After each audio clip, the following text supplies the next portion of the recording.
உபாகமம் 33வது அதிகாரம் 29வது வசனம் இப்படியாக சொல்கிறது, உன் சத்துருக்கள் உனக்கு இச்சகம் பேசி அடங்குவார்கள், அவர்கள் மேடுகளை மிதிப்பாய். இன்றைக்கி நம்ம ஆண்டவருடைய பிள்ளையாக வாழும்போது சத்ருவானவன் நமக்கு எதிராக எழும்புவான்.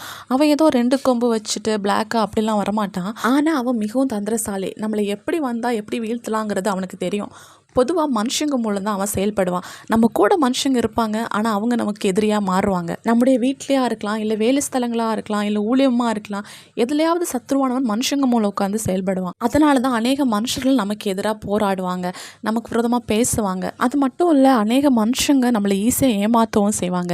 இப்படிப்பட்ட சத்ருவானவன் எழும்பும்போது நம்ம அவனை மேற்கொள்ளணும். இந்த சத்ருவானவனை நம்ம ஜெயிக்கணும், மேற்கொள்ளணும் அப்படின்னா ஏசப்பா நம்ம கூட இருக்கணும். அப்படி இருந்தால் மட்டும்தான் சத்ருவானுடைய திட்டம் நம்முடைய வாழ்க்கையில் பலிக்காது, அது ஒன்றுமே செய்யாது. அது மட்டும் இல்லை, எப்போ மனுஷன் நம்மளை கீழே தள்ளலான்னு வெயிட் பண்ணிட்டு இருப்பான்.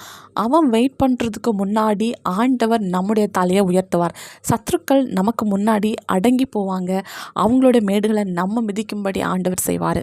ஆண்டவருடைய பாதுகாப்பும் அவருடைய கிருபையும் உங்கள் கூட இருந்துச்சுன்னா நீங்கள் சத்ருக்களை ஜெயிக்கலாம். சத்ருவானவன் உங்களுக்கு முன்னாடி தோற்று போவான். நீங்கள் விசுவாசிங்க, அற்புதங்கள் எதிர்பாருங்க. இயேசு கிறிஸ்துவின் நாமத்தில் ஆமென்.